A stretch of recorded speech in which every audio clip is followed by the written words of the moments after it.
සුබ සන්ධ්‍යාවක් හැම දෙනාටම. අද ජුනි 16 වෙනිදා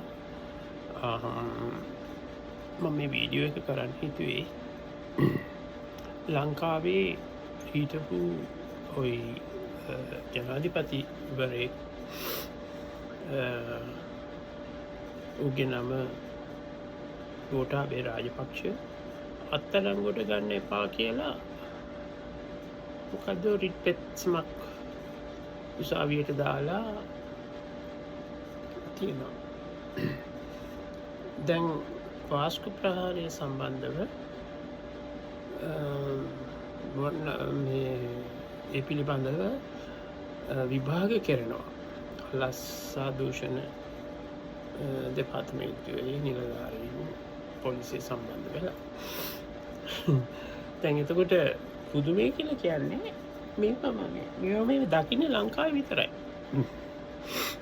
ජාත්‍යන්තර වශයෙන් අපි මෙන්න මේ වගේ මාව අල්ලන්න එපා, ලංකාවේ නීතියෙන් මේ අදාළ රටේ නීතියෙන් මාව ආරක්ෂා කරන්න, මාව මෙන්න අල්ලන්න හදනවා. පුළුවන්ද කරන්න? මම හිතන්නේ එහෙම කරන්න බෑ. එහෙම පෙත්සමක් දාපු පළියට ඌට එතනින් ආරක්ෂාවක් ලැබෙන්නේ නැහැ. වැරද්දක් කළා ඊට පස්සේ නීතියට ගිහිල්ලා කියනවා මාව අත්අඩංගුවට ගන්න යනවා, මේ මාව අත්අඩංගුවට ගන්න එපා. මොකද ඒකේ ඒ ඉල්ලීමෙන් ගම්‍ය වෙන්නේ. ඒ ගමේ වෙන්නේ ඔහු ඒකට සම්බන්ධයි කියන එක පමණයි. ඒකේ සම්බන්ධතාවය කෙසේ වුණාද, මොන වකවානුවේ වුණාද, ඔහුගේ දායකත්වය මොකද්ද, ඒක නීතිය හා සම්බන්ධව සංසන්දනය කිරීමේදී කරලා තියෙන වැරද්දේ බරපතලකම කොම නඩු විභාගයකින් තමයි තීරණය වෙන්නේ. අලුත් අල්ලසා දූෂණ කොමිෂමේ සභාපති රංග දිසානායක මහත්මයාගේ කරුණු දැක්වීම අනුව ඌට විශේෂ බලතල දීලා තියෙනවා. ඌගේ ආයතනයට විශේෂ බලතල දීලා තියෙනවා. ස්වාධීන ආයතනයක් හැටියට කටයුතු කරන්න. ඒක ඉතාම වැදගත්. මොකද ලංකාව අපරාධ රාජ්‍යයක් හැටියට ලෝකයේ ඉදිරියේ නමක් දිනාගෙන තිබුණු රටක්. නමක් දිනා ගැනීමක් නෙවෙයි, ඒ දිනා ගැනීම රට අගාධය කරා ගෙන යමින් තිබුණා ජාත්‍යන්තර වශයෙන්. මොකද අපේ රටේ එක්ස්ට්‍රා ජුඩිෂල් කිලින්ස් කියලා වර්ගයක් මතුවෙමින් පැවතුණා. ඔය දූෂිත රාජ්‍යපාලකයෝ හිටපු කාලේ ගෝඨාභය රාජපක්ෂ ඇතුළු, විශේෂයෙන්ම මහින්ද රාජපක්ෂ, රනිල් වික්‍රමසිංහ, ඉවන් චන්ද්‍රිකා කුමාරතුංග. ඉතින් මේ තත්ත්වය ප්‍රජාතන්ත්‍ර විරෝධී. ඉතින් ප්‍රජාතන්ත්‍රවාදී රාජ්‍යයක් බලයට පත් වුණාම ඒ ප්‍රජාතන්ත්‍රවාදී රාජ්‍යයේ මූලික වගකීමක් වෙන්නේ ජනතාවට ආරක්ෂාව සපීම. ඒක ආණ්ඩුක්‍රම ව්‍යවස්ථාවේ තියෙන වගකීමක්. ඒ වගකීමෙන් රජය බැඳිලා ඉන්නවා.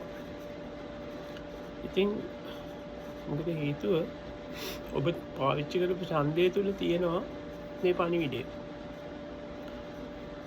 දැන් එතකොට මේ ඩෙමොක්‍රැටික් ඉන්ස්ටිටියුෂන්ස් වලට පුළුවන්ද මේ දේ කරන්න?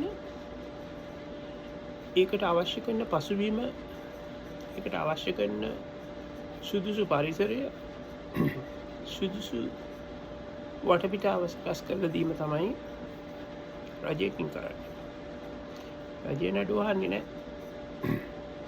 එතකොට ඉන්ස්ටිටියුෂන්ස් වල තීරණයට පරිබාහිරව යම් කිසි කෙනෙක් ගිහිල්ලා කියනවා නම් මම අත්අඩංගුවට ගන්න එපා කියලා, ඒකෙන් ගම්‍ය වෙන්නේ එකම කාරණයයි. ඔහු ඒට සම්බන්ධයි. එහෙමනම් අනිවාර්යෙන් ඕව අත්අඩංගුවට ගත යුතුයි. ඒ ඇත්ත නැත්ත සොයා බැලිය යුතුයි. සංසිද්ධීන් විග්‍රහ කළ යුතුයි. ඒ තුලින් නීතිය මගින් නිගමනය කරනවා ඔහුගේ නිර්වත්‍යභාවය. එච්චරයි. නීතිය මගින් දඩුවම් කරනවා. එච්චරයි. ඒක ප්‍රජාතන්ත්‍රවාදයේ තියෙන වටිනාම ෆීචර් එකක්. ඉතින් ගෝඨාභය රාජපක්ෂ වේවා, මහින්ද රාජපක්ෂ වේවා, රනිල් වික්‍රමසිංහ වේවා, චන්දිකා කුමාරතුංග වේවා, ඔබ තීරණය කරන්න ඕන මෙන්න මේ දේ. ඔබ ජනාධිපති හැටියට පත් වුණාම ඔබට විශාල වගකීමක් තියෙනවා. ඔබ ඒ වගකීම නිවැරදිව කරන්න ඕන.